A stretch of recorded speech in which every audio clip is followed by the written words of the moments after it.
There we are. Right. Now, some of you will be viewing this on our website, miradortelevision.com. That's Mirador, Mirador, Mirador, Mirador.television, all one word, .com, and others on YouTube, because for some peculiar reason, Facebook has blocked our broadcast. Now, we are dissent, but we are a dissent in a very positive way. And why this should happen, the silly thing is that if you ask Facebook, all they do is give you a ticket. We'll get around to looking at it. Well, that's not good enough, because we want to challenge this. We want to be back on Facebook as we always have been. And we find it very upsetting that the giants should be able to just indiscriminately block your broadcast. It is not democratic. And the Houses of Parliament have actually tried to address this, because it happens frequently. And it is just not acceptable practice in an open market democracy. Anyway, we'll see whether we can find out. We probably cut our program a little short this morning to try and find out what the hell's going on. But for the moment, that's why you probably need to look at.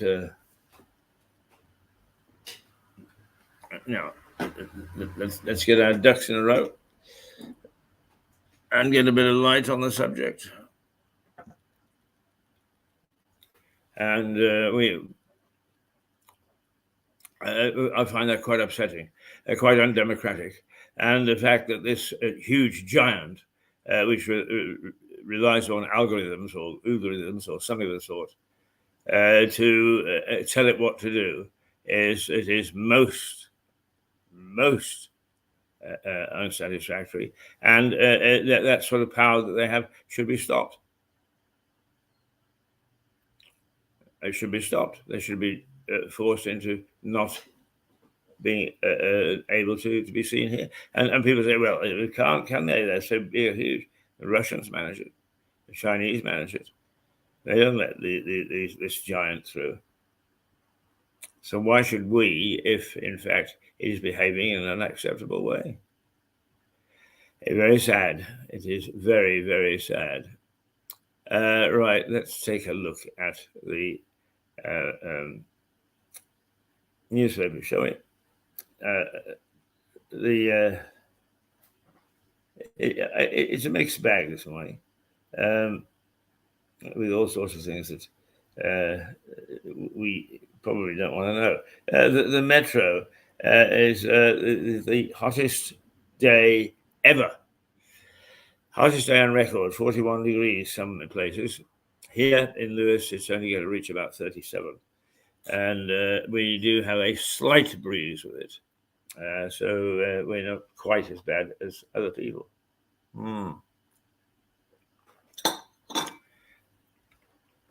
Let's see. What the Metro says is searing temperatures across the UK continue to lead many of the papers. And the Metro reports the heat wave has brought school and airport closures, caused roads to melt, and forced hospitals to cancel operations. The paper says the highest temperature recorded on Monday was 38.1 centigrade. And the record of 38.7 centigrade set in July 2019 is expected to be broken on Tuesday, that's today. So there you are, is our entire society was disrupted.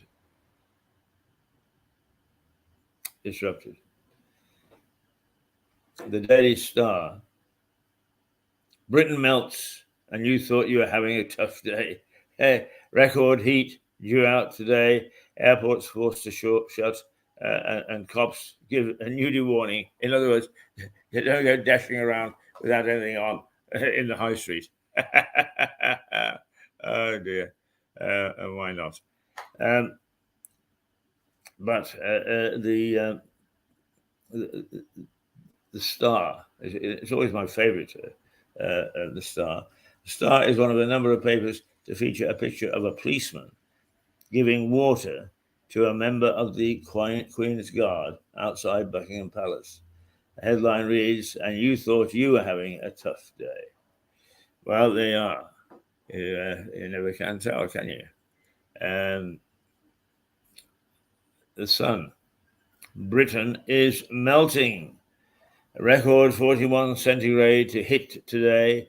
Runways KO'd by the sun. Oh my goodness me, we're in dreadful trouble. We don't know how to handle this sort of thing. A close-up of one of the guards dominates the front page of the Sun.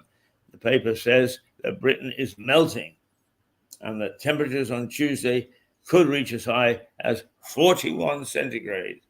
My goodness me, we wished in the days of dark winter for a bit of sun, and now we've got it in full measure. Full measure. The Daily Telegraph. Record highs, travel chaos, schools closed, and it's going to get hotter. And it features the same photograph as the Telegraph, I think it was, of a policeman giving a guard outside Buckingham Palace a drink of water.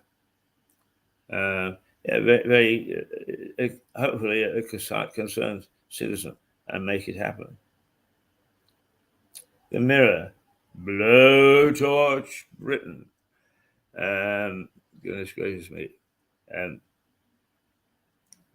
Yeah, it just record Baker is his headline. The heat wave is set to return next month. Oh, right, it's looking ahead. We're going to get the same thing next month, according to the the Daily Mirror. The paper quotes one with the expert saying, "The brutality of the heat is we're not grappling with it, grappling with it." A little grope here and there goes a long way.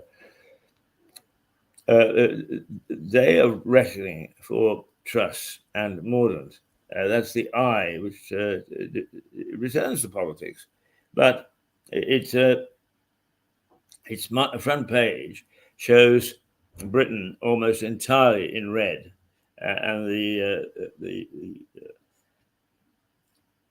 temperatures that are so very unusually high and the paper says Earth sends a warning, right? You're on the lookout. Once a warning reads the headlines, the paper reports that temperatures in Wales already exceed the hottest on record on Monday, and quotes Prince Charles as saying that the UK's net zero contribution should be even sterner. Well, it's bad enough at the moment, but nonetheless, if we're facing death for mankind. The Guardian. Johnson accused of checking out as Britain swelters in serious heat. We more or less concur with that, and have been saying that all morning.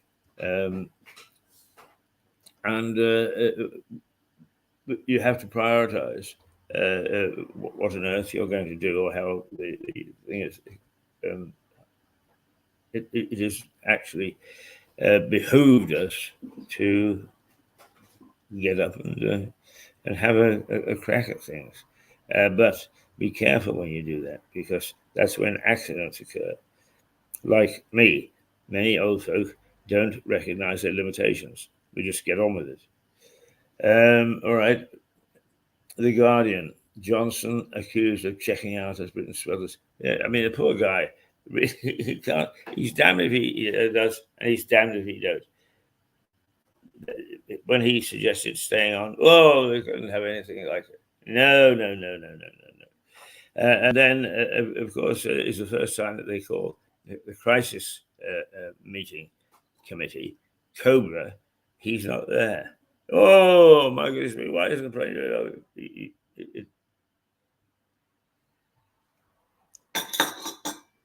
We can't have it always, and neither can our society.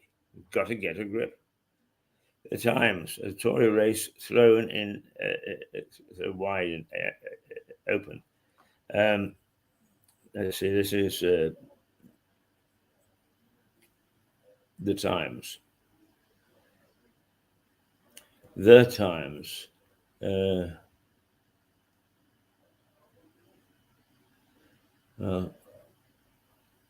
It doesn't want to play ball this morning.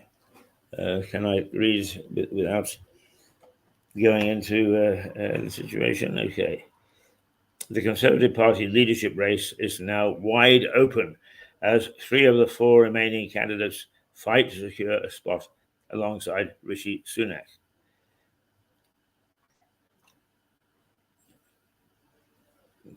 Sunak, in the final runoff, says in a Times interview, this trust makes it appear that everything in the garden is rosy, and there are other cabinet activities. So I doubt if you got everything under.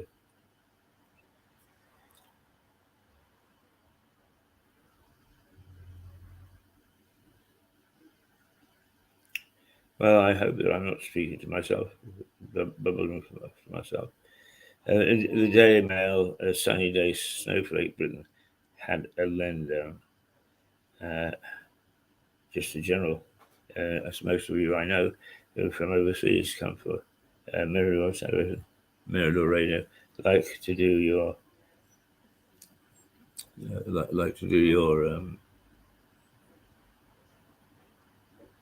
shopping and so on and so forth, and you need to be aware of if anything changes. I'm sure your hotel proprietor will help you in that. And Mordaunt's number 10 bid hits the buffers. Her vote goes down in the latest leadership poll, while Sunak stores. The Tory right is split at the moment, and it's about to just say that this chap has got a very, very good repertoire of things. So there we go. The Daily Express, can trust, huge. Nobody knows.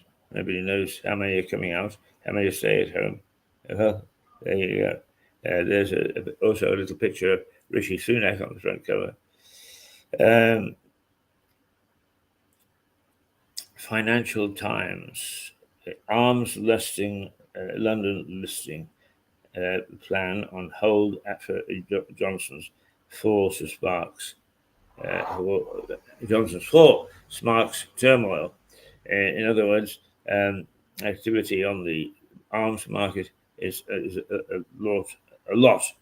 And what we've got to do is to try hard to make sure we pick well, I know that you know that I know this, and that's not quite all the papers, but it's enough to keep us going and to make sure that everything is okay. So here we go.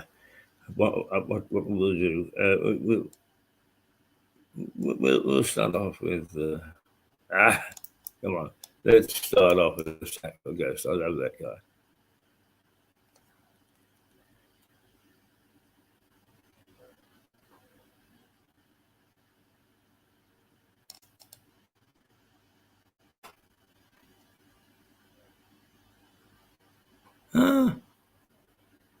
Like Lewis. I've got to say, like Lewis.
I've left the mic. I've been flapping my gums again.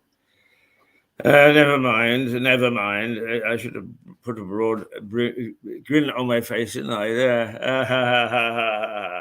There's nothing like me for cocking things up once in a while. And once in a while comes very regularly. But okay. Now we have time to reflect on what's happening in our community. And what I just showed you is the first half of a program we did on Lewis, where it is, what it is, and what it does. And some of you, particularly those who moved to Lewis and don't know much about the town, might find that very useful. That was interesting. When I got that, it swept across the stream. Now, we had better take a look at what we're going to do. We have Fergus coming on, I think, a little later, hopefully. And it's only 8:58. So there's plenty for us to see and to do. In fact, what I'm going to do, I think, is let's see. We got a ping there. Right, okay. We got a ping.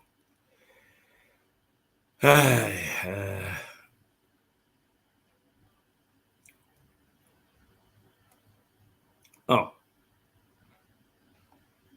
why not show a little bit more of who Lewis is, or what it is, or where it is, because on a lethargic morning like this, with everybody blaming everybody else for everything, it's not a bad thing to ruminate and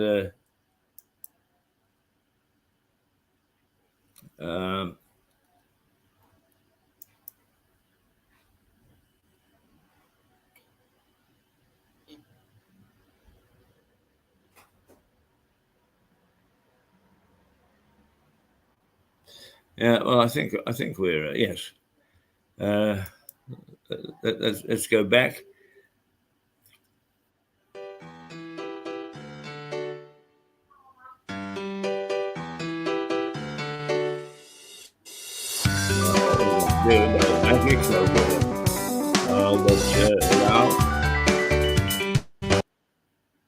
We're going to go back to approximately where we are, and there we are.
Well, there you are.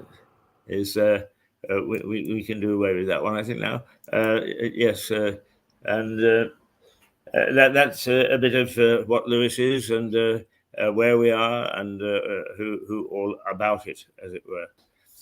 We'll put up Fergus's thing, I think, in a moment. But first of all, let's just look at anything on the inside pages which might be of any help or use. Now,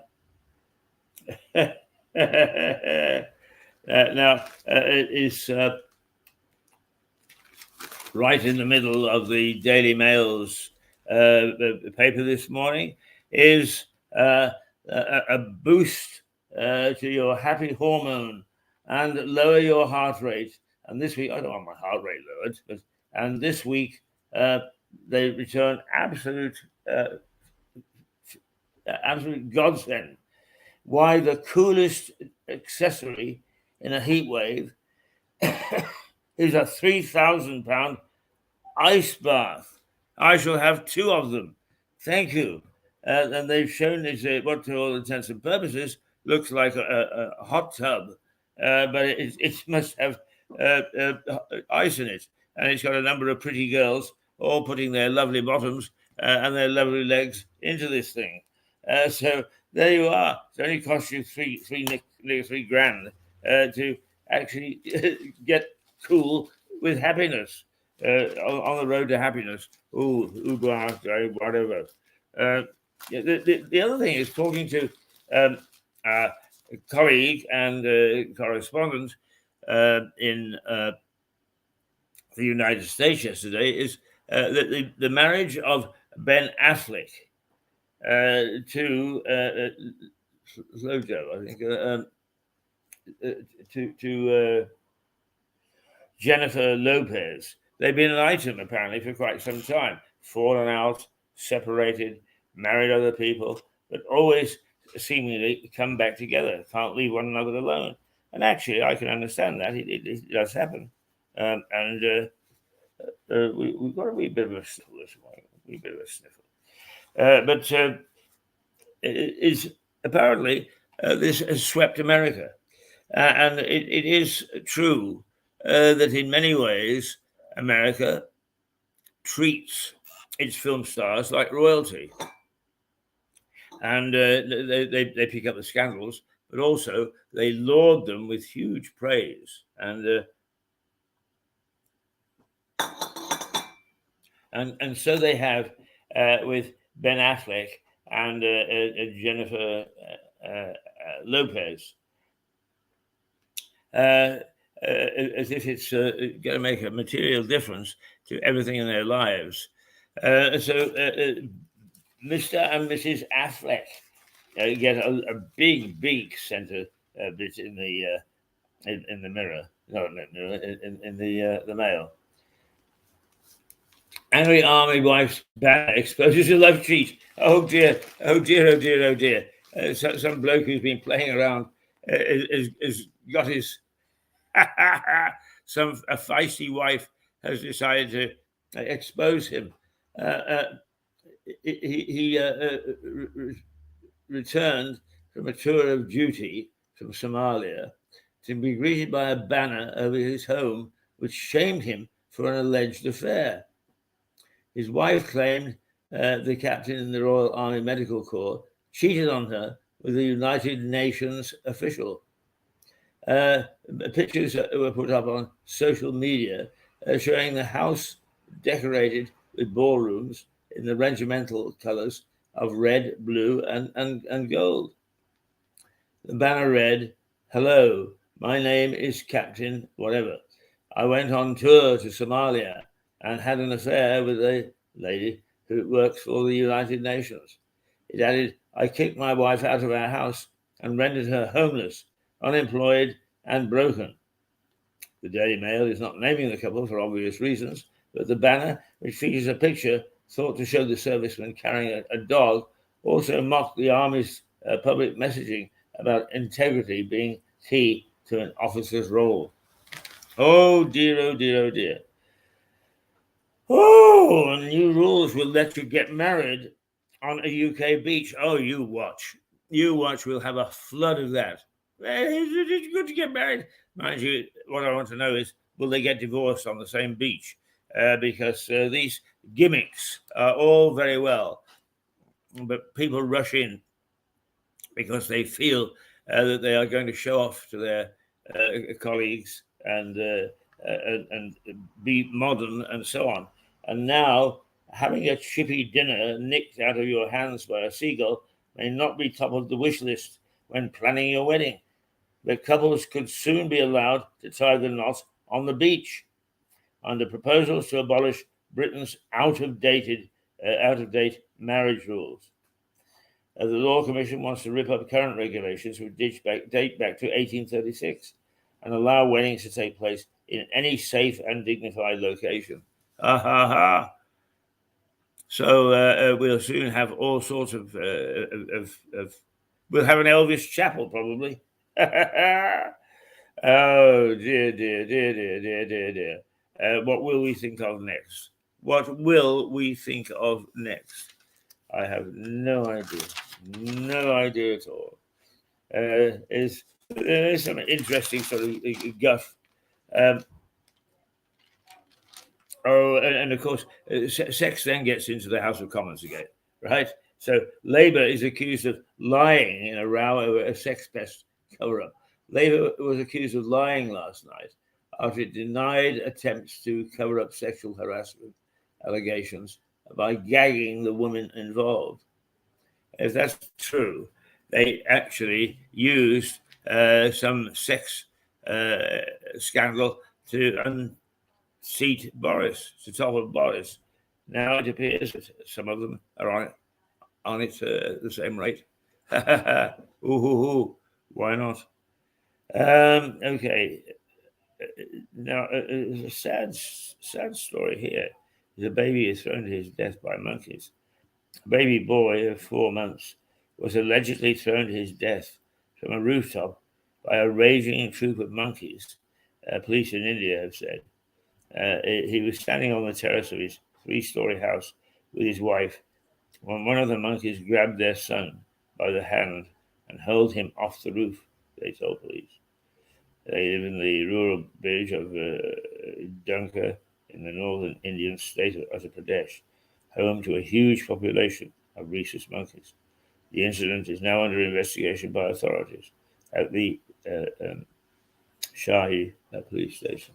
Oh my goodness me, it's all happening, isn't it? It's all happening. I really do feel for the parents. 1 minute you've got a son, and the next a monkey has thrown him off.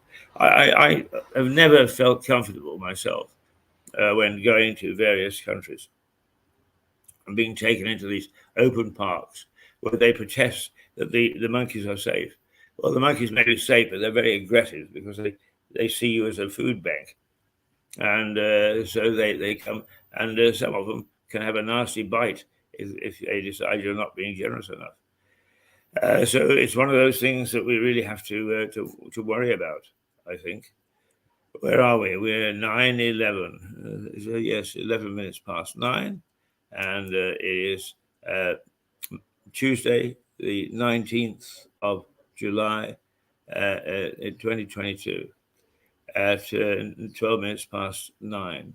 So we'll take another little dip and see what we've got to take a look at. We did the first program yesterday, part 1. I'm not going to run it all. I'm going to split it up into groups, but let's just take a quick look at some of it.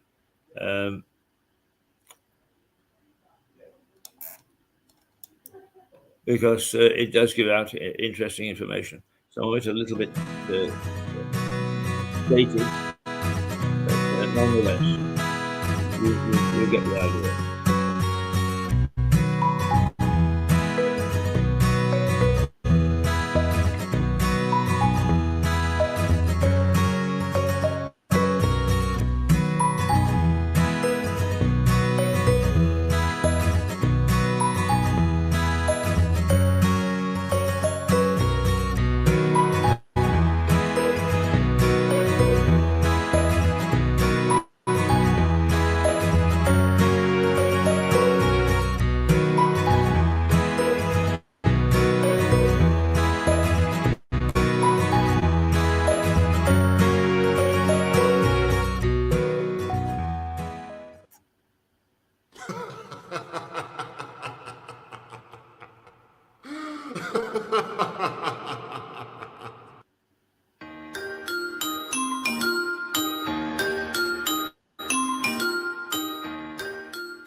There's been a few new additions to the town over the summer.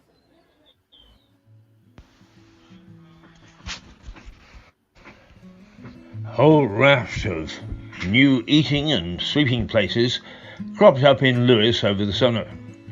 Most of them were in Cliff, but Cote is at the top of the town on the high street. So far, I've only been in for a cup of coffee, but they've been very welcoming, and I suppose that it looks as if it'll do very well. Give it a try. Then there is Aqua at the bottom of the town, attached to the Premier Inn, also new.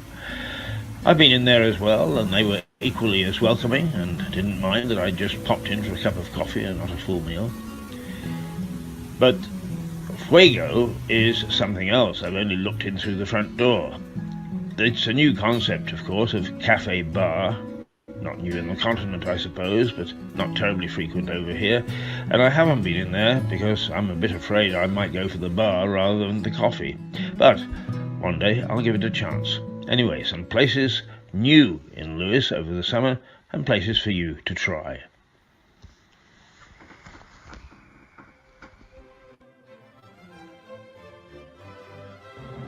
I'm here in the village of Charleston, a charming, picturesque British village with a population of 500. That's not Charleston, Keith. This is Charleston, South Carolina. A charming, picturesque village with a population of 120,000 in the United States. What about this town, Boston? 120 miles north of London in England. Population, 35,000. That's not Boston. This is the real Boston. Boston, Massachusetts, population 4 million. What about this lovely little city, York? I suppose you Yankees have one of those too. Yes, we do. Welcome to the new and improved York.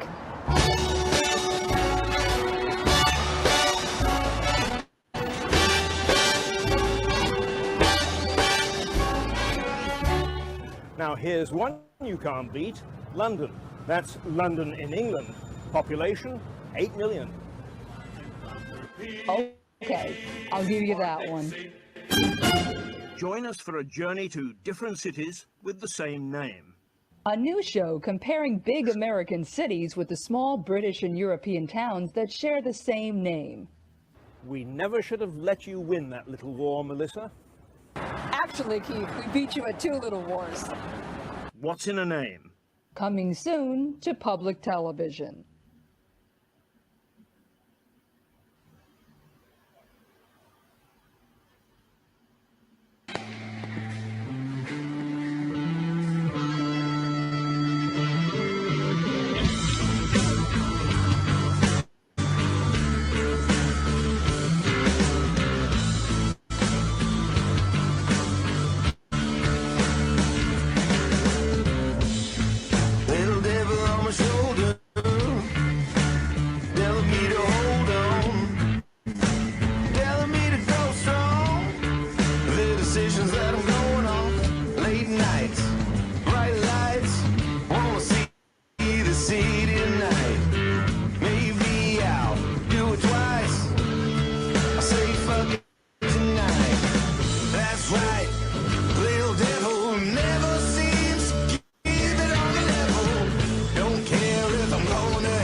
This was what the prison looked like when the British Admiralty bought it to house the prisoners of war. So they bought the prison and they made many adaptations to it. One of them, interestingly, they took the doors off the cells. Good for freedom of movement, but not so good for privacy. The doors survive in the local museum, all that remains of the prison's interior. The prisoners were separated. The enlisted men, mostly Finns, Swedes and a few Åland Islanders, were put into the prison, 3 to a cell. But it was a different situation for the Russian officers. The officers, very different case. They were billeted out amongst the gentry families of the town and surrounding areas, not just Lewes. They had freedom of movement, they had freedom of association, and they generally joined in, if you like, middle to gentry class society. So we have an account, for example, of the officers being very popular dancing partners at local balls because they could waltz so much better than Englishmen. There we go. Not all the Russians lost themselves in the pleasures of the waltz. Many, like Gyur.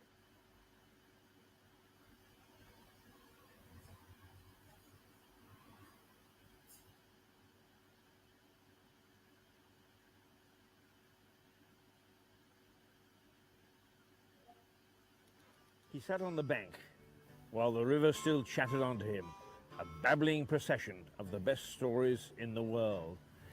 That was the excitement that Mole experienced in the story Wind in the Willows. And indeed, rivers large and small everywhere all have many stories to tell. The River Ouse that flows through Lewes is no different. In fact, for much of the town's history, it has played an important part. Today, the river carries nothing but pleasure craft. But for a long time, it was a busy, bustling port. About a mile upstream from here is the village of Hamsey. It sits on a triangle of land which splits the river as it curves down towards the town. Hamsey is barely a village today. A few houses with the 13th century church standing in splendid isolation. But Hamsey was a Saxon port in the pre-Norman era. Historians estimate that over 1,000 people lived here, populating a port that saw ships sail up the Ouse to trade goods. There is no doubt that the Normans had a bit to do with its demise. The area was handed over to a Norman lord. But the community was attacked by an enemy it couldn't stop. An army of rats, which disembarked from one of the visiting ships, went ashore and infected the village with bubonic plague, the Black Death.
Gardens, very soothing, and Lewes has lots of them.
200. Actually, in our flight guide, we show 650 meters, but there's a 235 meter overrun, so we're up to nearly 850 or so meters. We only permit single-engine aircraft. We don't allow helicopters to come in, and we don't allow twins to come in, and that's largely from the noise point of view. We're very conscious that we don't want to annoy our neighbours in the local villages, the 3 villages that are sort of up at the western end of the airfield, as it were. There's nothing down at the eastern end, but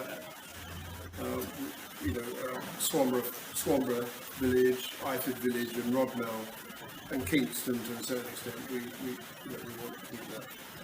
What are the restrictions? Presumably you don't have night flying or any of that? We don't have night flying. We don't have teaching. We don't have any flying for monetary gain or reward. The time we did it was 2 years ago. You've been asked several times by the villagers when are you going to have another open day. Unfortunately, we've picked a day which is not very clement in terms of the weather. But out of that, we like to think we strengthened the relationship with the villagers because we took ultimately we took children flying and doctors flying and village people, so quite a few of them have had flights with us from time to time. And we think that's important because we like to think that the airstrip and the Aero Club is an integral part of the community.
she's high, she's a skywalker. Doesn't matter.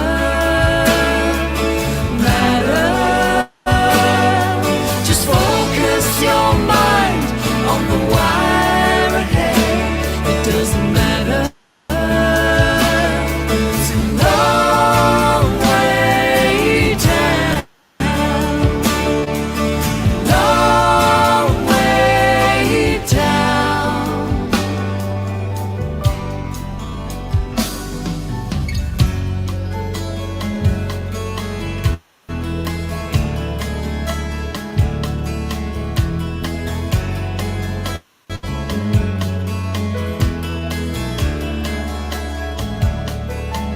So you place your foot to assess the tension and convince yourself to continue knowing it's wrong.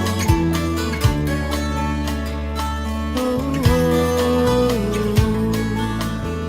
it's wrong.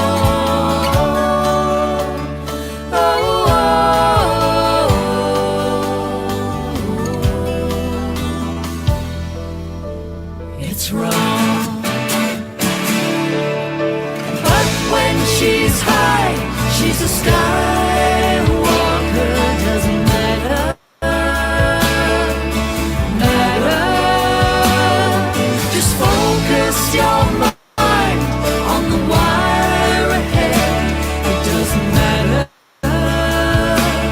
It's a long way down. Long way down. What a spectacular performance.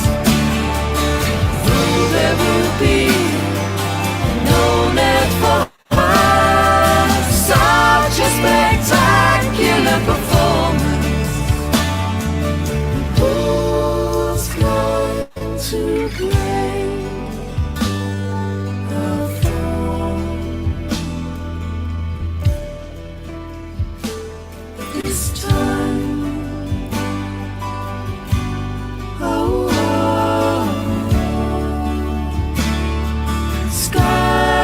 Skywalker this time. Oh, Skywalker. But when she's high, she's a skywalker. Skywalker. Just focus your mind on the wire ahead. It doesn't matter. Skywalker. Balancing high above the world tonight. Skywalker again. Oh,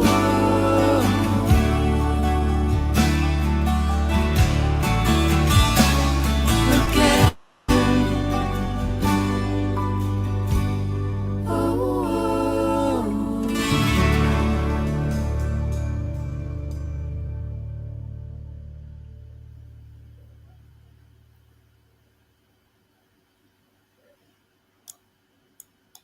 Well, there we are. That's our view of Lewis, our earlier programs. There are a few anomalies there. The Aqua restaurant is no longer in operation. It's being changed to a Persian restaurant. We also, Viva Lewis, the magazine that was so helpful, has gone. But I want to take a few minutes now to just chat about what I consider to be a really frightening turn of events when it comes to democracy. and it is frightening because we hang on, we've got little pings going on.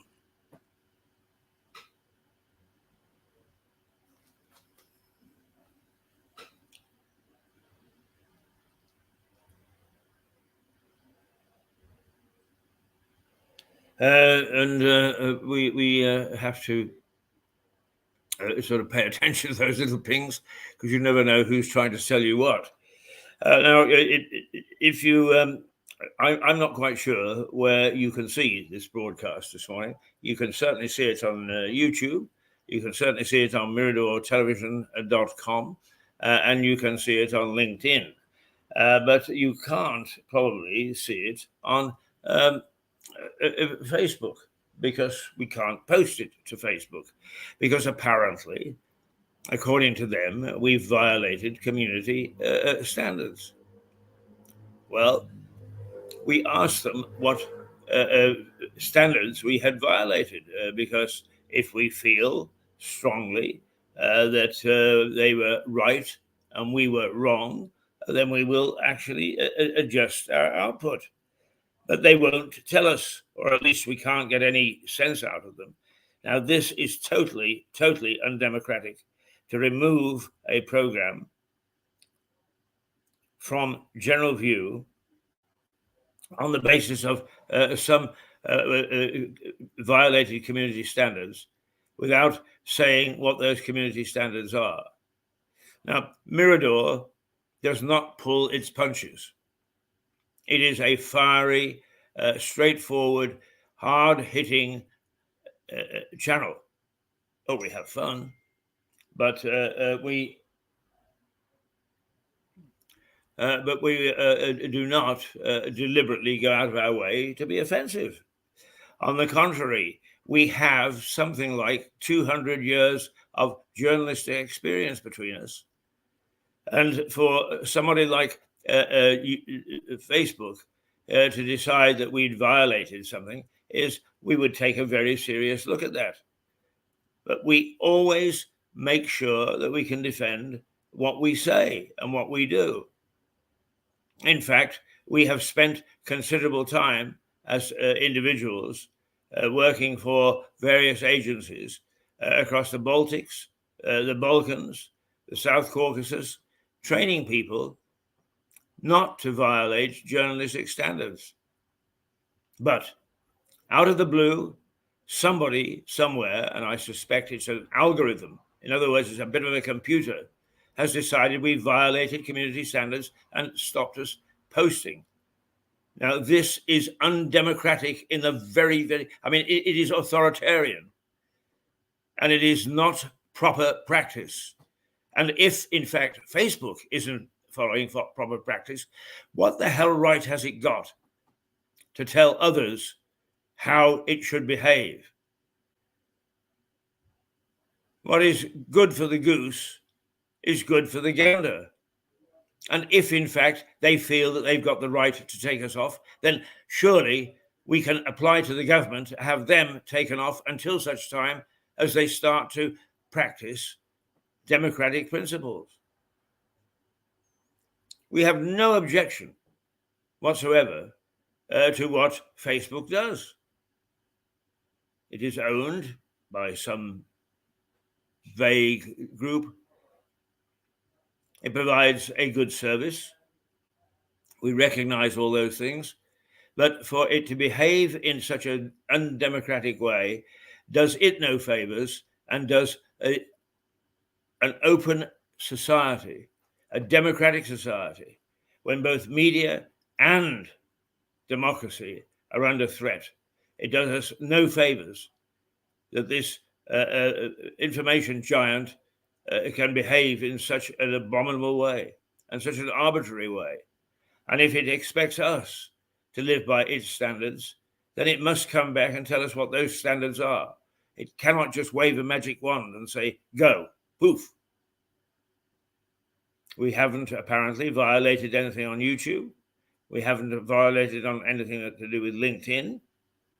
We haven't violated anything on our own website. But Facebook has arbitrarily decided that we've violated its community standards, but it won't tell us what it is. It won't tell us what we've done.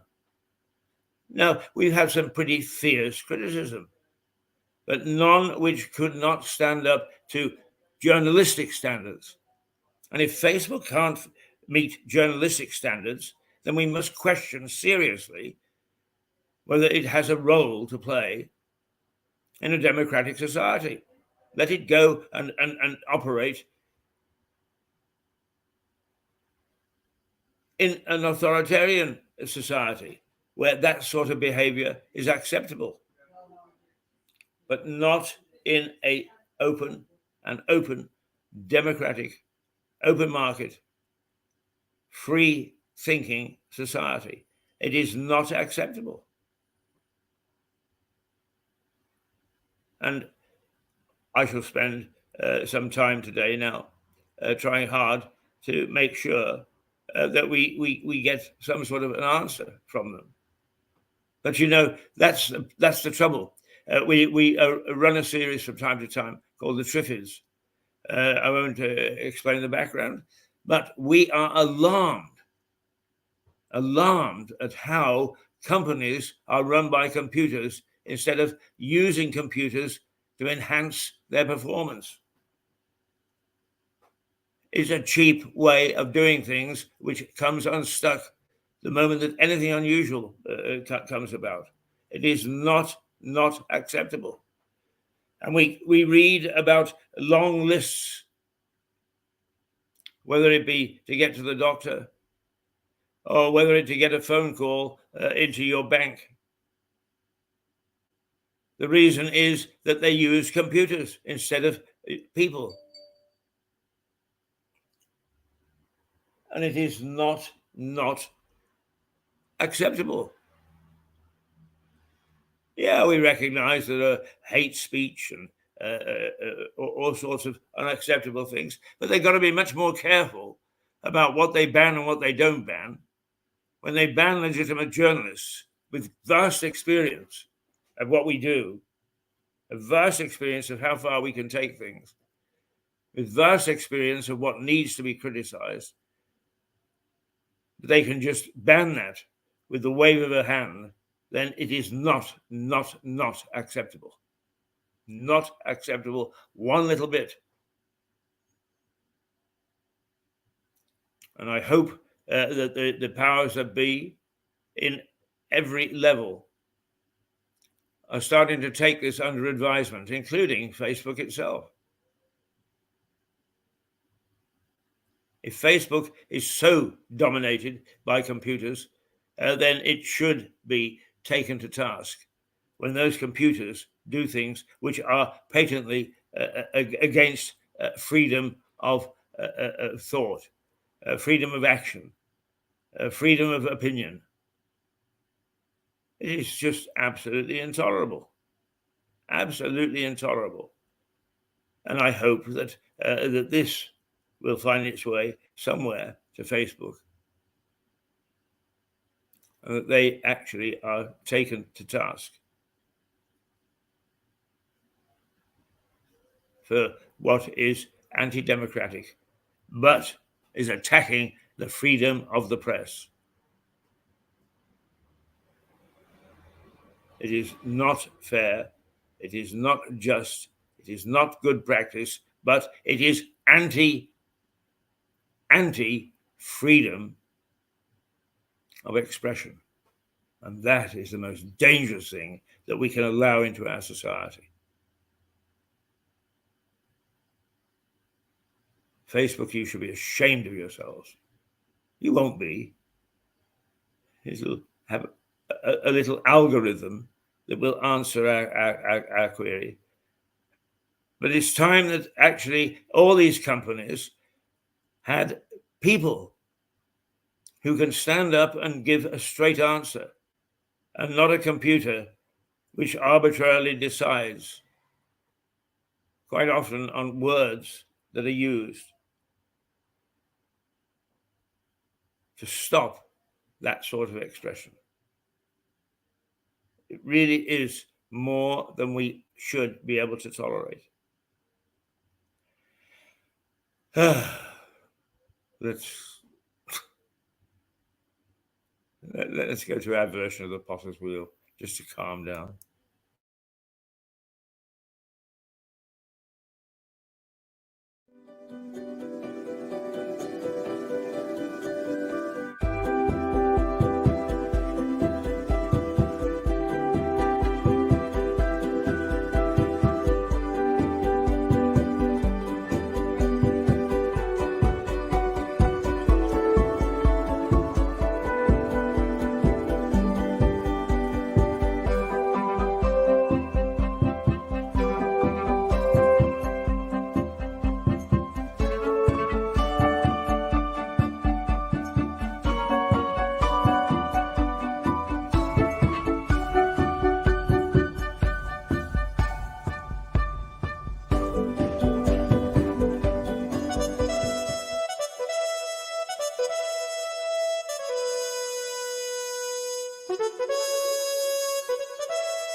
Well, there we are. That's a nice calming face of the Southover Grange Park in Lewes, a wonderful backwater where you can go and get away from the world.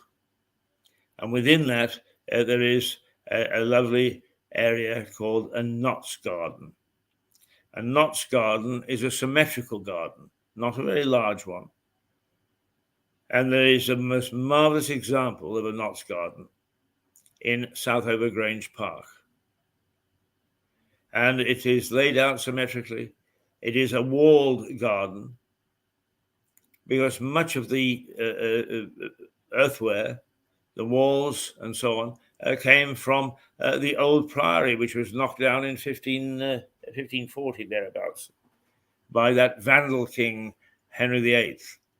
Well, not only did he put himself around amongst the ladies, but he sure put himself around amongst the monasteries and the priories and just ripped them apart. Actually, I'm rather glad that he got Anne of Cleves. It's just deserved. Is a lady whom he said was so plain he couldn't possibly take her to bed. Oh dear, oh dear, oh dear. Dear me, the dear old king.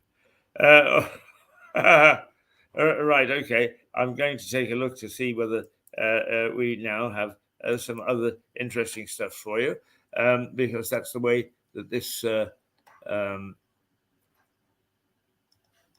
morning is going, and we should be able to find, I think, interesting stuff.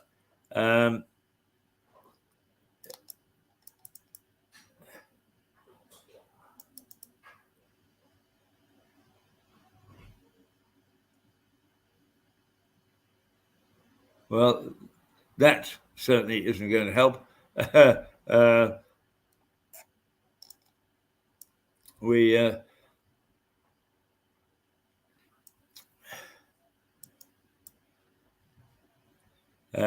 Shall we take a look at right? I'll tell you what we'll take a look at, because we haven't taken a look at this for quite some time. Is Lewes from a different perspective.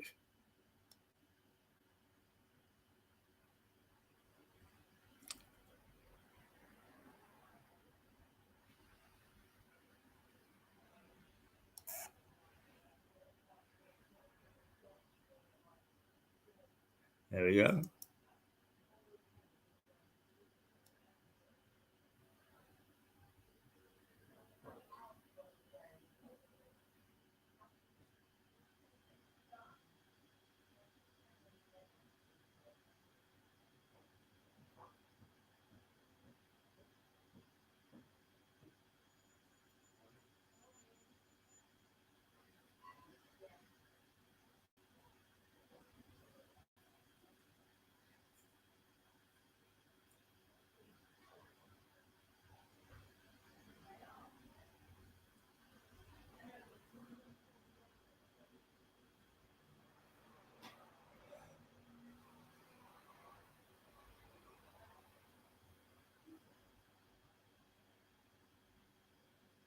Now, this is flying over Lewes in a drone and just showing the high street and the layout going up towards the castle and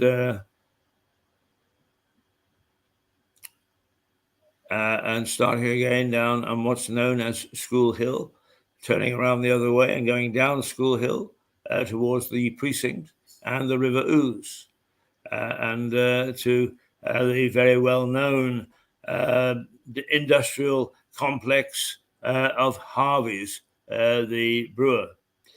And there, the South Downs towards the end. Right, back again to the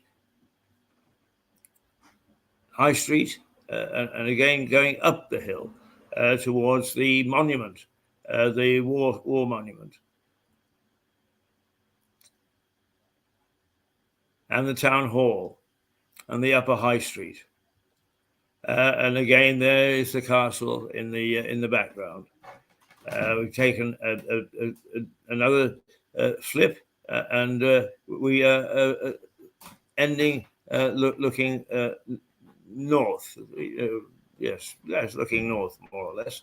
Now, let's just come back to me for a moment, and we'll remove that. What we'll do is we will now go to share again, because there is a second view of that, another piece. So let's follow on with that. Oh, right, okay.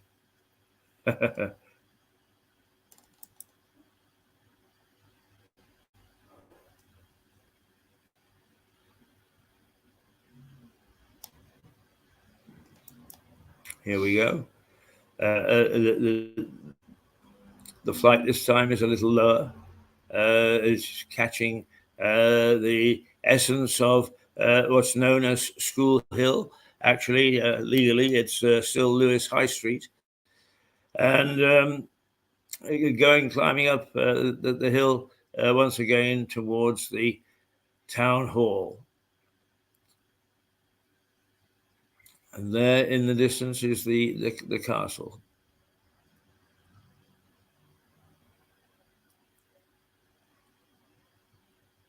And again down to the precinct and towards the river.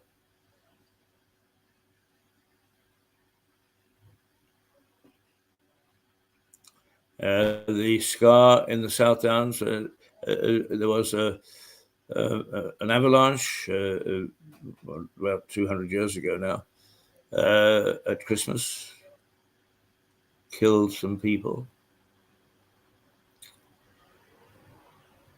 Just a general view of rooftops, and well, it is the High Street again, and a different view of it.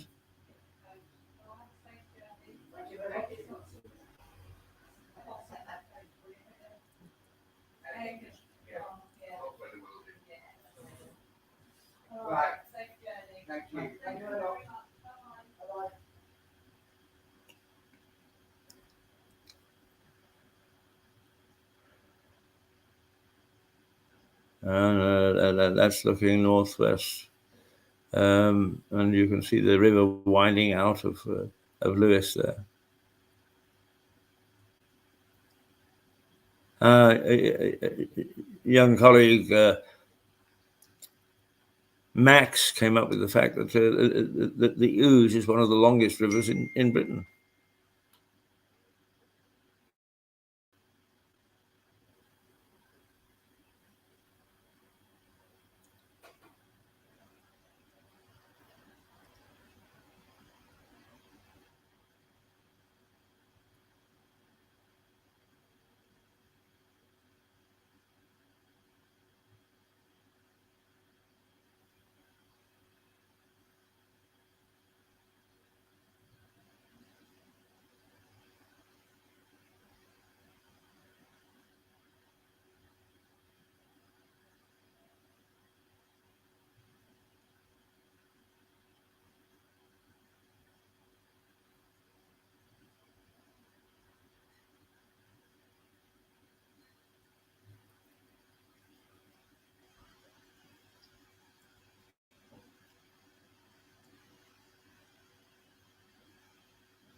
And there we are, back on the high street. So a little bit of a different view of Lewes, and hopefully, perhaps a bit of difference in how you see the town. What we need to do now is just to take a look.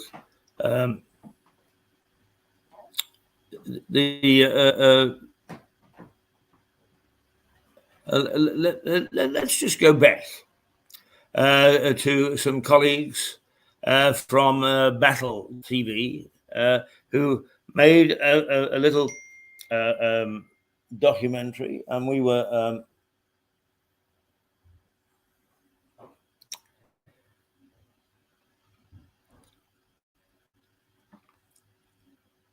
a little documentary about 1066 and all that.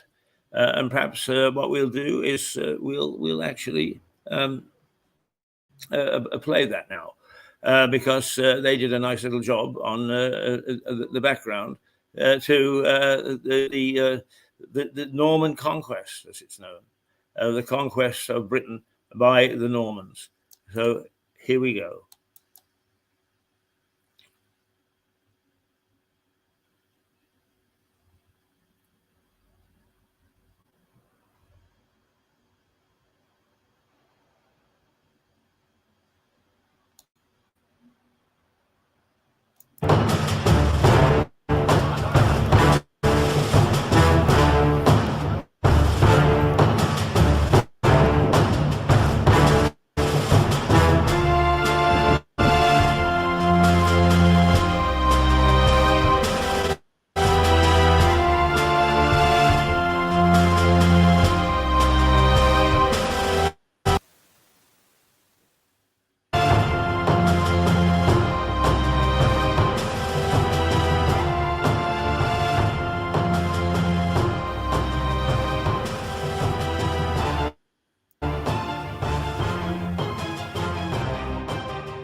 My name is Alan Judd, and I am here to introduce you to the historic market town of Battle.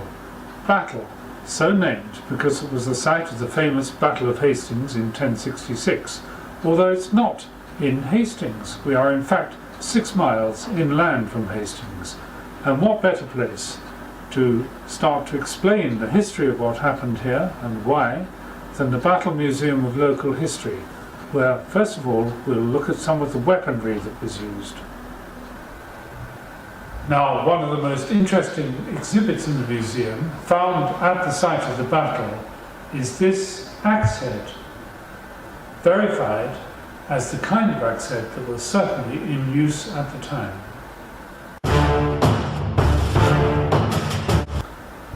And this is what the axe head would have looked like at the time. This replica was made with the exact same techniques as would have been used in 1066. And this axe would have been used to kill men, but not only men, I'm afraid horses too.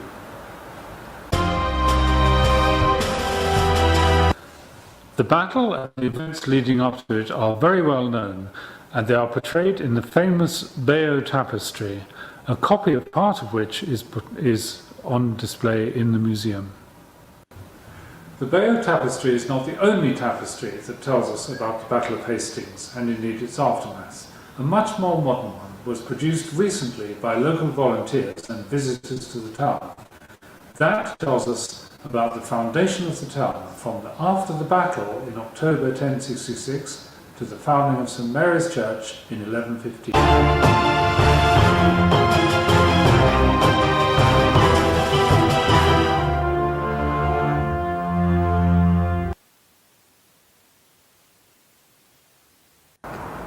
This is Natasha Williams, English Heritage's property manager for properties in Sussex. She's going to tell us how the battle came to be fought here and what happened. Natasha, why here? Why was the battle fought here? Why do we have the abbey here? The story starts with Edward the Confessor, who was king at the start of 1066. He died in January and he didn't have an heir, so it left a vacuum for the Kingdom of England. Multiple contenders who wanted the throne. This went on for pretty much the whole year and then culminated in October with the Battle of Hastings. This is what we term as the battlefield now. Now you've got to remember, at the time there were no buildings here. The landscape has changed a lot and it would have been over this whole area. The daffodils would not have been here. It wouldn't have been this bright sunny day, as obviously it was in October. So the landscape would have changed quite dramatically. So can you tell us exactly what happened and where?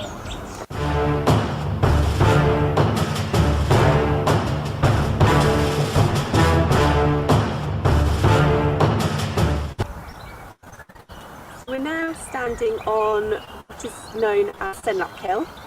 This is the site of the battle, and as you can see, the slope here is very important to what happened. You can see a little bit of a slope now, but you just need to imagine it went a lot further up because they levelled off the hilltop when they built the abbey. So this is the spot that Harold chose to stand against William. William was coming from the coast, and Harold knew that he would be making his way to London. So he picked out this hillside because it was the perfect place to defend, and William had to come past it. He effectively surprised William because William didn't expect Harold to be here quite this quickly.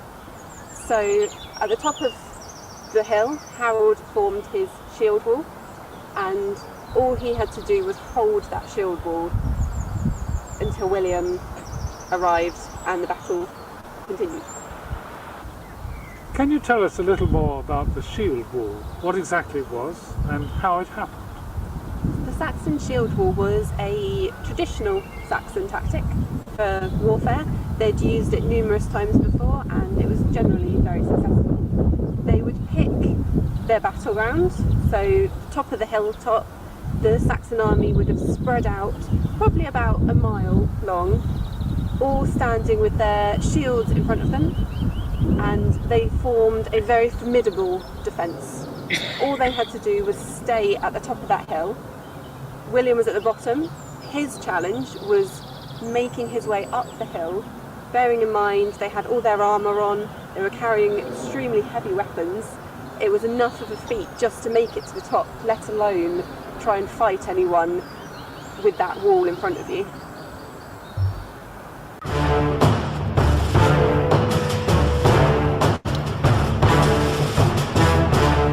Natasha, can you describe to us what happened that day in October 1066 on this spot? You have to use your imagination. So 14th of October 1066, you had Harold's Saxon army at the top of the hill and you had the Norman army at the bottom. Saxons with their shield wall, the Normans raring to go to come up, but it was a bit of a standstill. Etiquette of battle, who would go first? Now, one of William's jesters, a gentleman named Taillefer, rode his horse in the middle of the two lines, shouting songs, mocking the Saxons, a bit of warfare cries beforehand, and one of the Saxon army archers got a bit excited and shot him, which was effectively the start of the battle. The Normans rushed forwards. All the Saxons had to do was stand firm with their shield wall, and the Normans rushed up the hill but couldn't get anywhere. And this happened a couple of times before William realised they had to change their tactics. He came up with a plan. He got a couple of his troops to rush forwards, but then retreat, acting fearful. He did this a couple of times until the Saxons got excited. They thought that they were winning, they'd made a breakthrough. The Norman army was retreating, and they followed them down the hill, effectively breaking the shield wall. And this was the turning point for William. He was able to now come round the back of them and attack them from multiple sides. Once the shield wall had been broken, the Norman army were more powerful, they had more improved weaponry, and they hadn't just fought a battle up in York like the Saxons had. So it was only a matter of time before the battle was decided. We can say then that it all ended here. Harold was killed we'd have been surrounded by blood and gore and bodies and goodness knows what else. At this spot? Yes, well, should we go have a look?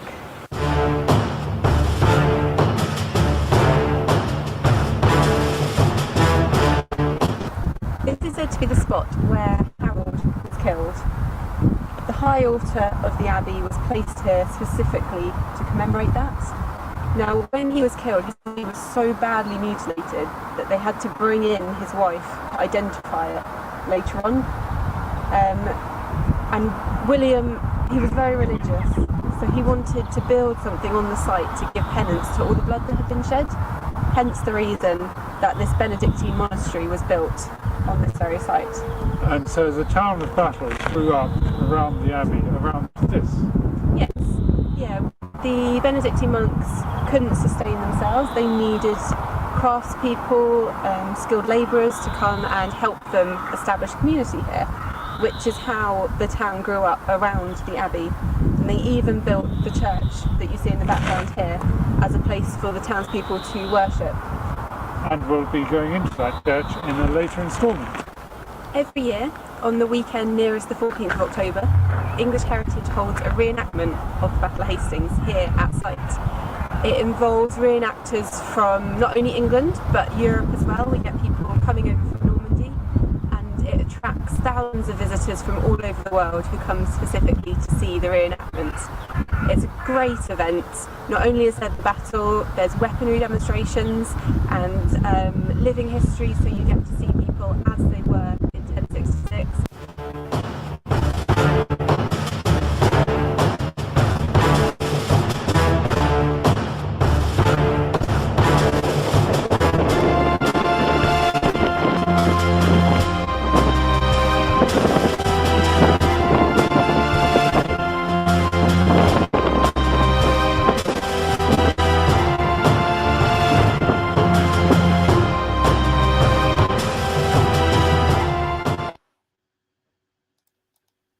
Well, there we are. There's a little scene there with the battle of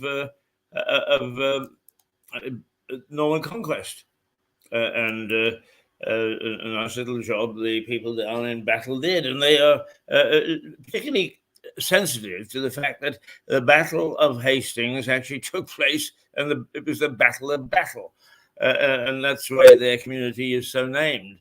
And they feel that it's hijacked by Hastings, and is now called the Battle of Hastings as opposed to called the Battle of Battle.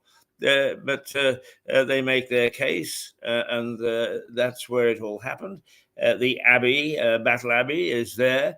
Some of it was pulled down by Henry VIII, but much of it is still there, and it's okay. So all in all, that's a nice little piece keeping us up to date on that. I'm not sure whether we've got Fergus this morning. He normally appears around about 10 o'clock. It's now 16 minutes past 10. He's a very busy young man, and he's a man on the way to the top.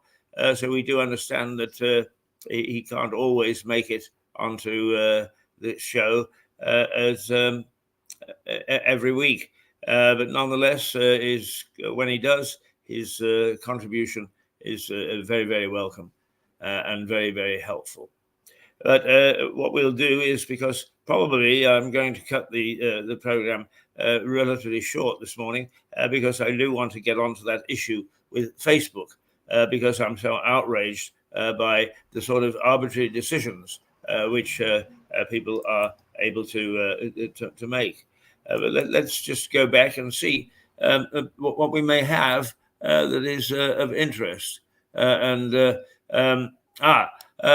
go. Why not go to a ghosty train? Yeah, that's always good fun.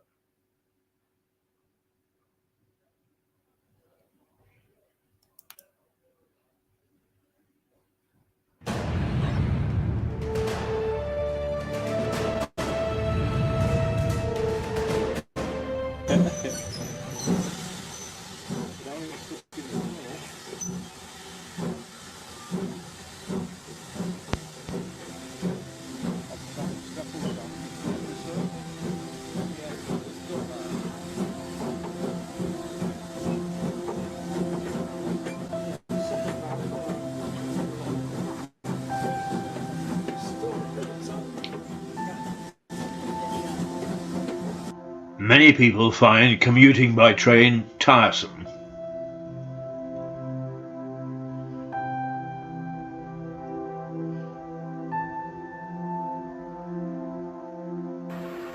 But one of the pleasures of taking a train to London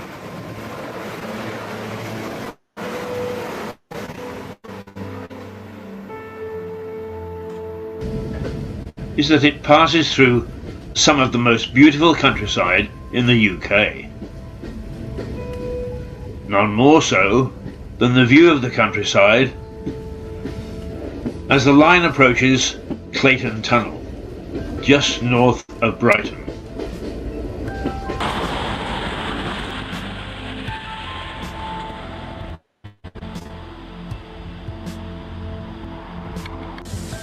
The tunnel is the longest on the line, at 1.25 miles, running under the South Downs.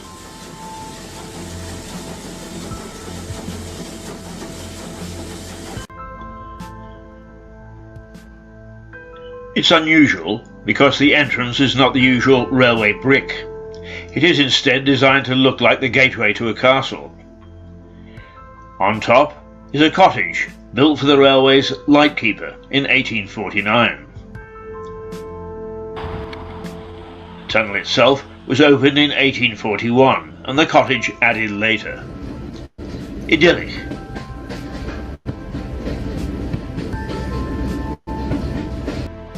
But after 1861 it became a nightmare, or at least for those who believe in ghostly goings-on. In August of that year, a night train left Brighton, travelling north to London. Partway through the tunnel, it stopped at what it thought was a danger signal from the lightman. The engine driver was correct. The railway official had indeed given a danger signal, but the train had rushed past him before pulling up. Thinking the train had cleared the tunnel, the unfortunate lightman gave the all clear to a following train.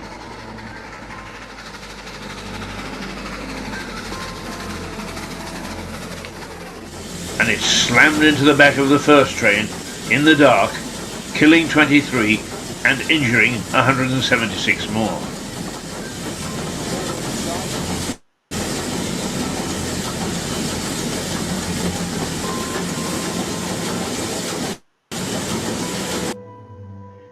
It was the worst ever accident on the line.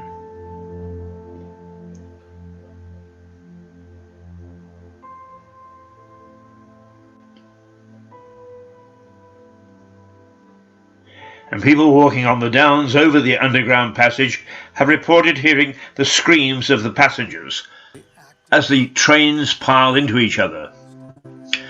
The line is now also a direct line from Lewes.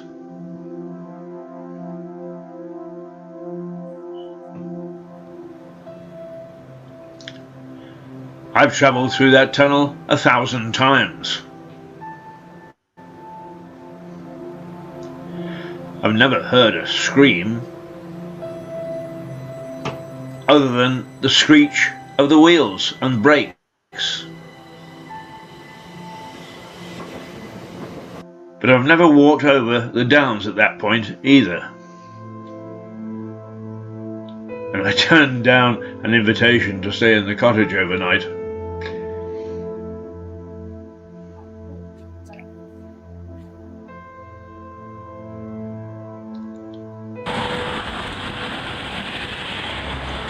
In fact, I get tense each time I go into the tunnel, knowing what had happened more than 165 years ago.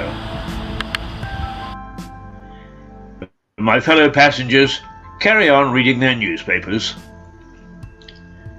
obviously oblivious to both the tragedy and the ghosts. I could sometimes scream at them.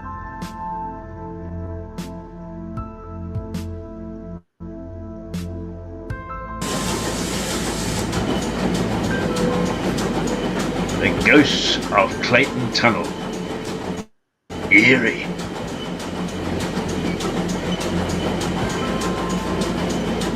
Bloody eerie.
Well, there we are, a ghostly story of nearby ghosts. So those of you who travel on that line to London, next time you go through Clayton Tunnel, which is just north of Brighton, be aware.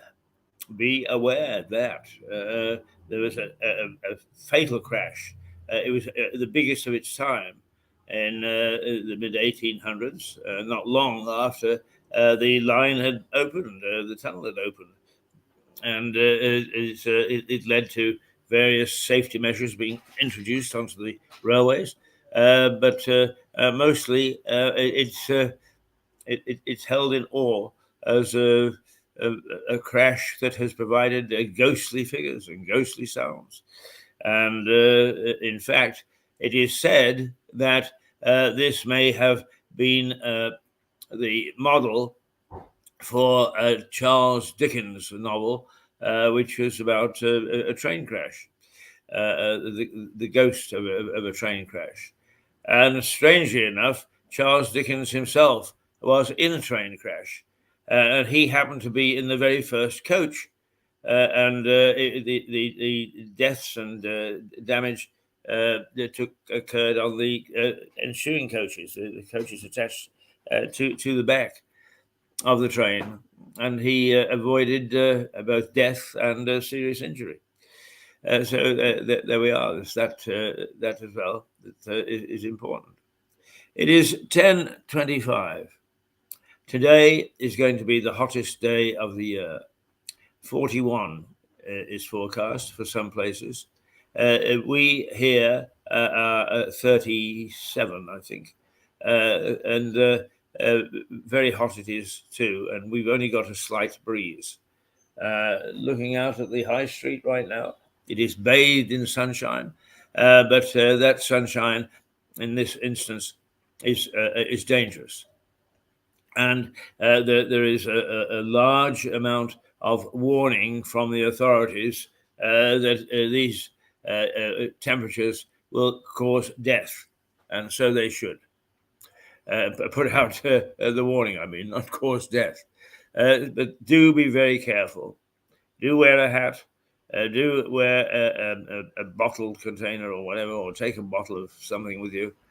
Don't follow my example and take gin.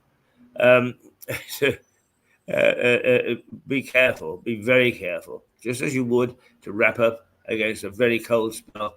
So be aware of drinking water and being very careful in what you're doing in this heat wave. Right, okay. We I don't think we're going to get Fergus this morning. It's a pity because he is always very informative about wines and how we should treat them, and what sort of wines are coming into the country and what we can get.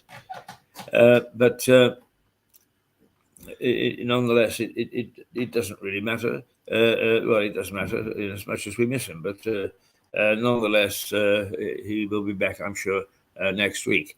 And yesterday we had a nice chat to Sarah Fitch Hayes, our, if you like, resident artist. Just a lovely, lovely lady who is full of vitality and life, and she lives and dies for her art. And she is going to rejoin us and make a contribution to the daily thing, and once every 2 weeks have her own little program to show what she's up to, what's trending, anything that she decides is good for us to know in the art work. And you know, a lot of people sort of say, "Oh, no, art, yeah." Not when you watch it with Sarah. She makes it so interesting and is so bubbly as you can't actually take yourself away. So bit by bit, our team is building to provide you with a good television service, and we hope we're going to take a couple of weeks off in August, and we hope that when we come back, we will have the whole team in place and really be broadcasting to a very, very high standard. Hey, that's what we are looking at the moment. Oh, we've got an ambulance, I think, or a police car going by. Let me tweak the tail of the energy. Well done, the energy companies. They're full of bright ideas to help their customers. Now they've made power so expensive that for an average house such as this, you can't afford to heat it. So you don't need appliances such as this. But that means you also don't need a fridge, because you can keep your groceries cool and fresh without it. The house is cold enough. Well done, chaps. There we are. Yes, we're unmuted. you should be able to hear us. And now just a reminder that at 10:30, it is the 19th day of July, 2022. The temperature outside is rapidly climbing towards 36, 37 in Lewes, with only a modest breeze and no rain today. It's going to be a warm, hot day. Well, a warm, hot day. It's going to be a hot day. It's going to be a bloody hot day. So do take care when you're out there. And it is noticeable on public transport, much of which, by the way, is not available because of the various effects of the heat. Trains with buckling rail and the buses, not too bad, the buses, but as the day wears on, so because of melting roads and so on and so forth, they get thrown out of schedule. Yesterday I waited for half an hour and there should have been 3 buses in that half an hour, and there weren't. So there are side effects, and be aware of the side effects and make sure that you're okay. It's now 10:31. We'll have another little look to see whether there is something else that you might find amusing or right. Let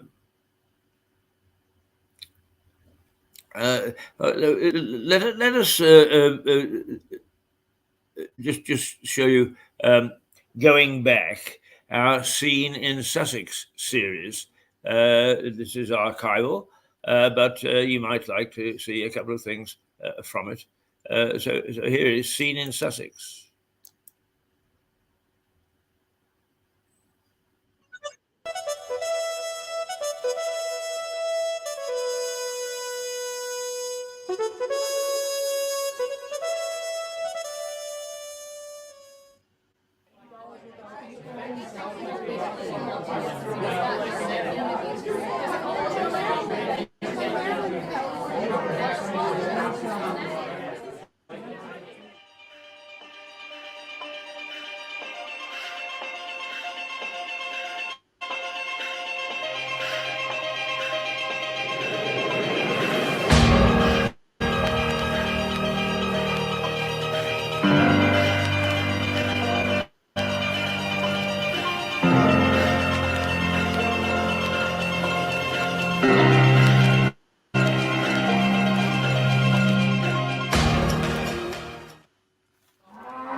Hello, sweetheart.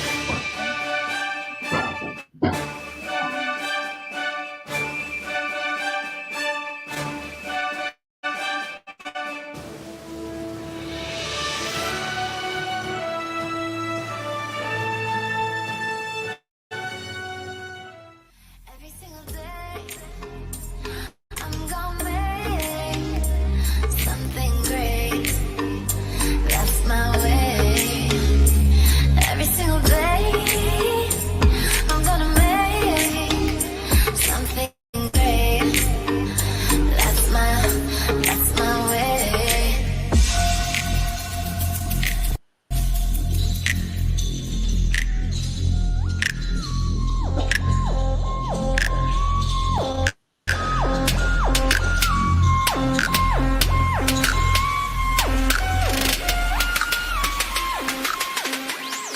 Well, good morning, and my usual rant.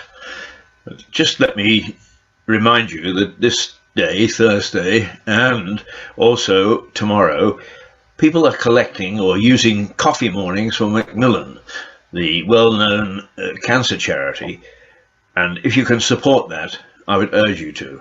My own wife, my late wife, had breast cancer and managed to beat it with the help of Macmillan. So I'm very keen on this charity, and tomorrow, Friday, we'll actually be broadcasting from Lewes Station, where the station staff, along with my favourite runaway bistro cafe, will be raising money for Macmillan. So don't often make appeals like this on this programme, but this one is special, and I hope you'll join us tomorrow when we try to have a bit of fun down at the station supporting Macmillan for the morning.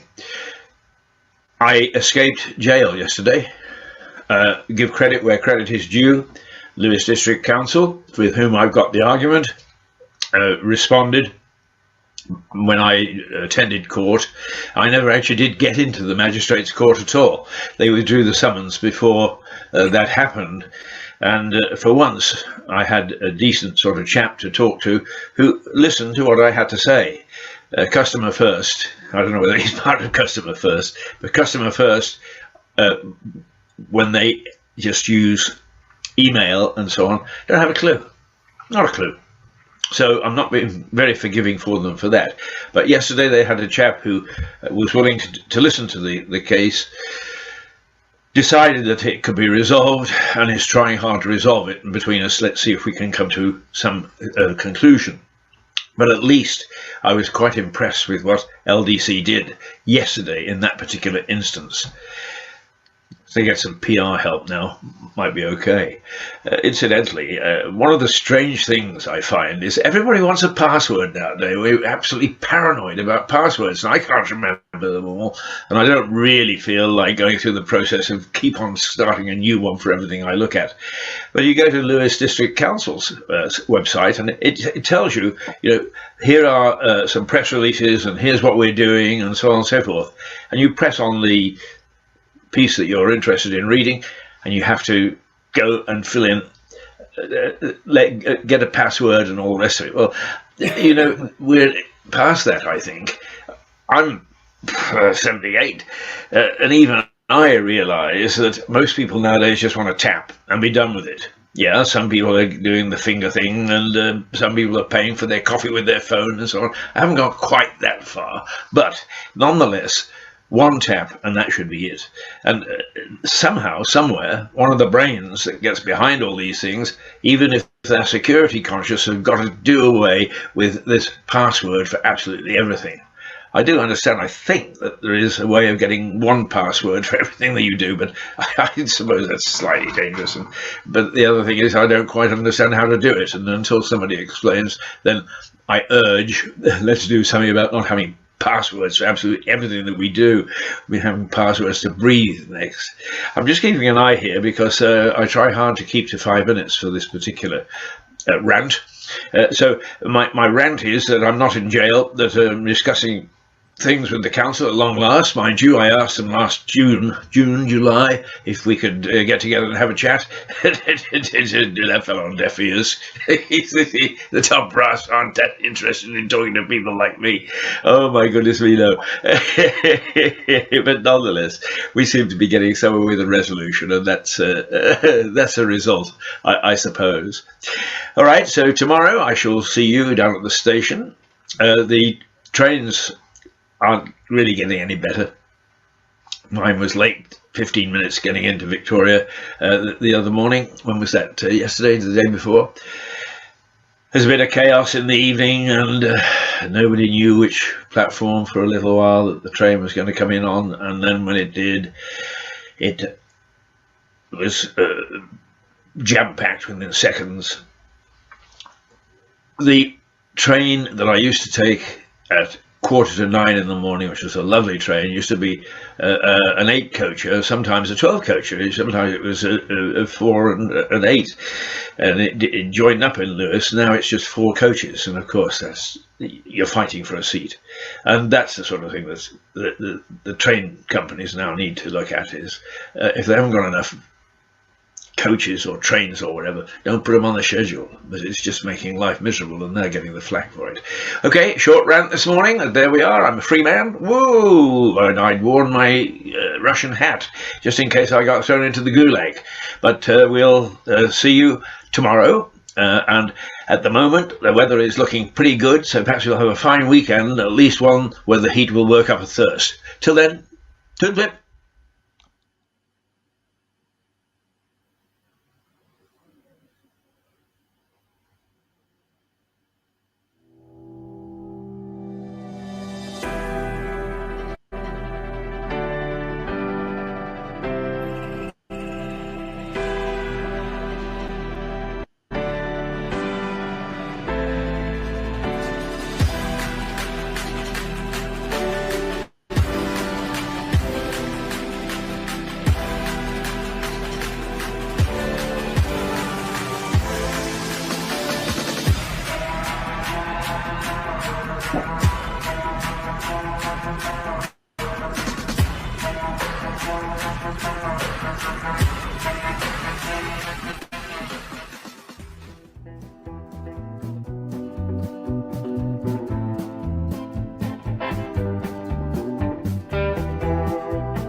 Hello. Good morning. How are you, old boy? I'm not too bad. Had an interesting morning. How are you?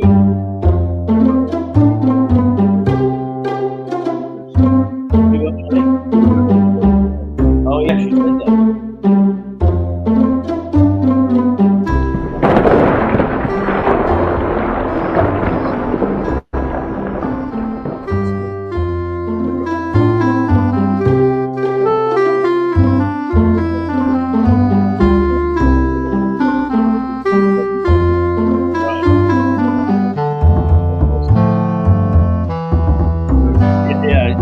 You're okay. Yeah.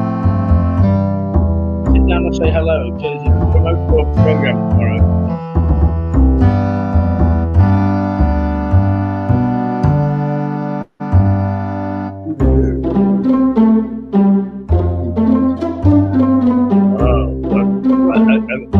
I'll tell you. I mean, actually, in here it's bad, but you walk out of there, it's like walking into a corner. So you want to be in.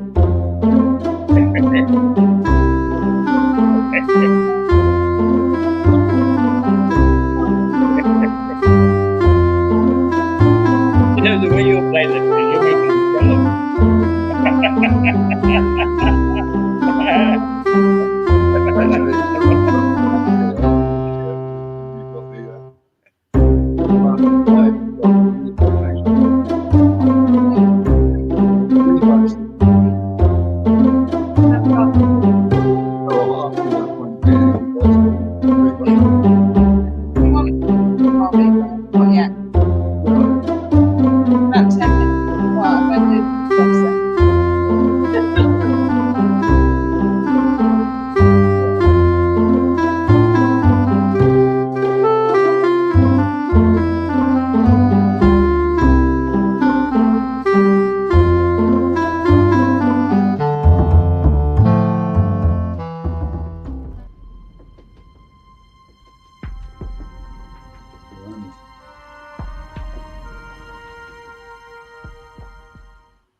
No.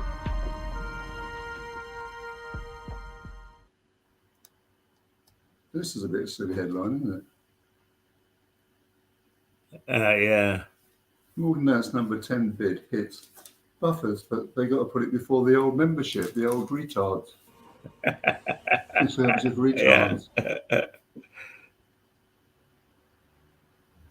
They're likely to vote for her.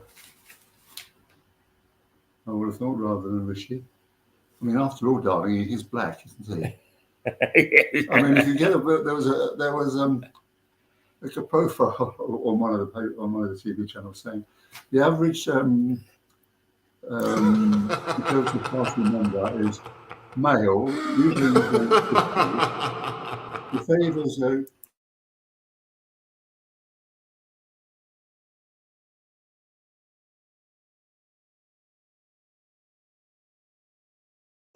Now, I've just muted the mic because guess what?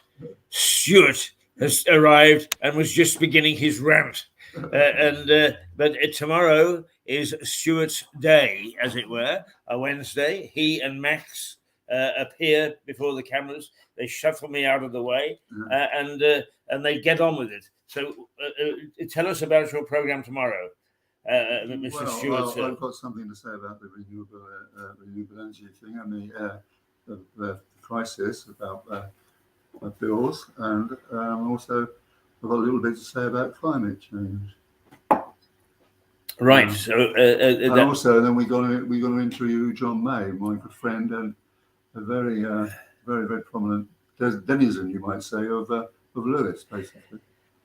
Yeah, and indeed, I'm glad that you've got John May on, because he's a very, very well-known character, a very interesting character, and is in keeping with the theme of Mirador television. It can be quite controversial about things. Oh, very much so. Absolutely, yeah. Well, I mean, me and a mutual friend always refer to John as Renaissance man. He's got so many what's it to his brush, or whatever it was, phrases. Fingers to his guitar or something like that. He's an author, he's a musician, he's a patron of the arts, he has been a very successful campaigner and activist, and lots more besides. So it will be a very interesting interview, I think. Yes, indeed. I'm looking forward to it. I mean, I've known John vaguely since I came to Lewes in 1990, and he's had his fingers in lots of pies. But I am pretty sure, and perhaps you'd ask him for me for this, is that when I came here, he was in search of Tom Paine's head. Oh, right, yeah. Yeah. Am I right? Or, yeah, I think you were. And he brought the Rodin statue here, didn't he? Yes, he did. At least he was part of it, yeah. Oh, he's into various interesting things now. He's involved in the River Festival, which I sponsored for part of it, with the art gallery, and well, he's very involved in the art gallery as well. Yes. And he's his heyday here in May was when Greenpeace was here, because he actually was very, very active with them, and he wrote the book about them, the story of Greenpeace, right, and the various other books. He's done a wonderful book on nuclear, and really why we shouldn't have it. That's excellent. Books, excellent. My favourite book of his, though, is what's it? Oh, vernacular architecture around the world. Yurts and and igloos and all kinds of things. Yes. Actually, we should actually try to get him in on one Monday, so he could have a chat to Suzanne Mouchot, who it always turns out to be very, very interesting. I mean, the work that the woman gets through in a week, and the places she goes and the things that she does. But of course, it's mostly architecturally. But the other thing is that I'm happy to say that we renegotiated yesterday, and Sarah Fitch Hayes is returning to the fold. Good. She will do about a 10-minute slot each week, and then followed up by a longer program, sort of outlining her art and what's happening in the art world, to add on to our regular programs. So that slot is now back operating. So we're doing well. Good. We're doing well. Good. Yes. So there we are. Take a look at his face, because if you pass him in the street, what you have to do is to look him in the eye and say, bullshit. So here is it's Max and Stuart tomorrow. Thank you for being with me this morning. It's been a different sort of program. We've gone along some of the archival and some of the look back material that we do on this program, and I'm happy to say that it was interesting even for me, and we try hard to give you a broad view of what Lewes is all about. So join us tomorrow at 8:30 for Stuart and Max with a program called Energy Matters, but also Break an Egg and Affairs from the Heart. So it'll be a packed program tomorrow with John May as a special guest, and all in all, another good program, I think, and worthwhile tapping into. So that's it for this morning. We'll say toodle pip, I think. I'm not sure that we can say toodle pip that way, so we won't. We'll go perhaps to one of our morning generics to say goodbye. Toodles.